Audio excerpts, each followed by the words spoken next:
Hi there. How can I? Sharon Horne-Ellstrom here, but you can call me Pajama Grandma. One sneak cup of coffee quick. Oh, some mornings coffee is just what I need to get moving. What I'm thinking about today, as I think about supersizing my business, because that's what I'm all about, growing my business so that I can do what I want, when I want, where I want, with whomever I want. That is my driving factor. Not sure what yours is, but if you're listening to this, it's probably because you want to supersize your business too. And one of the lessons that I learned that was so powerful was taking I can't, because my father was a huge believer. One of the sayings that he said his entire life and just kind of nailed into and drilled into us girls, because I'm from a family of all girls, was there's no such thing as can't. There's I won't, I don't want to, I shouldn't, I don't feel like it, I'm not gonna. There's all kinds of phases of saying and making excuses generally for why I can't do something, why we don't want to do something, but sometimes we dress it up as I can't.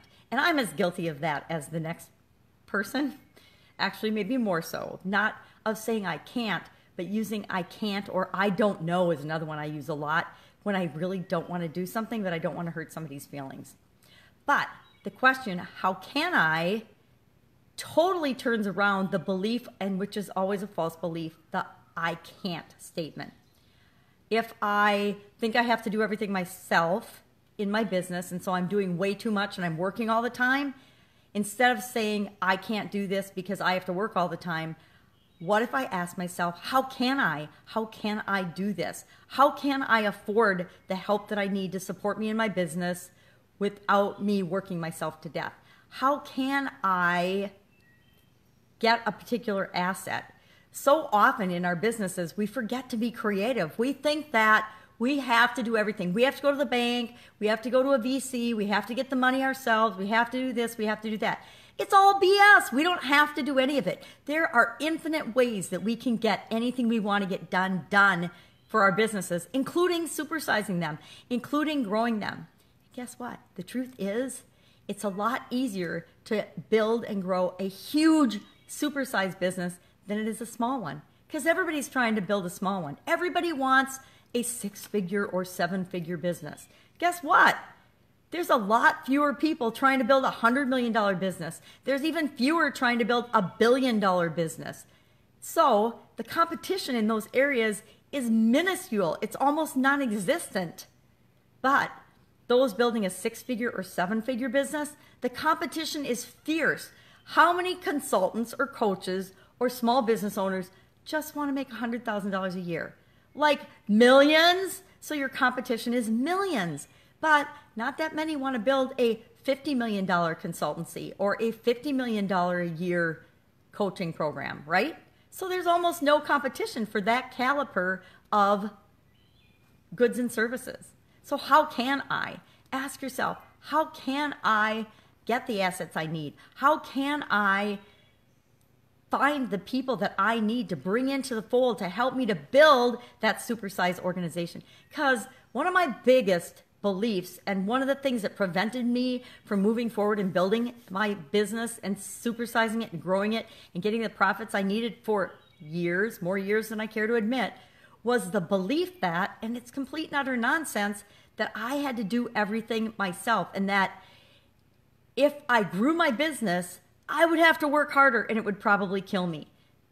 And I don't know why or where that belief came from, probably because I'm fiercely independent, but I actually believed that I had to do everything, and that if I grew my business, I'd have to work harder. And I felt at the time that I was already working really, really hard, and I wasn't able to spend time, I wasn't choosing to spend time on the things that I really wanted, the reason I started my business in the first place. So to me, logically, because my brain was trying to protect me, it wouldn't let me grow. And so I stayed the same size for several years before I realized, oh my goodness, that is so nonsense. I don't have to do it all myself. I can hire more people, and they're a lot less expensive than I am. I can outsource some things. I can automate some things. I can do all kinds of things if I just ask myself the question, how can I? How can I supersize my business? So today, when you're looking at something and you're saying, I can't afford it, or I can't do that because I'm too busy, stop, take a deep breath, and just say, well, how can I? Or how can I cause that to happen and get that result and I don't have to do the work? How can I get that result, or how can we get that result without it having to be me that does it? That is so much more powerful a question. So go out, think about that today. I dare you to ask yourself, how can I?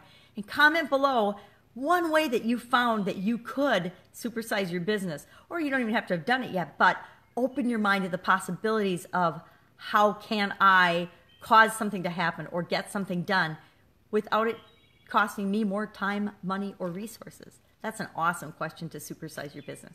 Have a fantastic day. I'll see you tomorrow. Bye.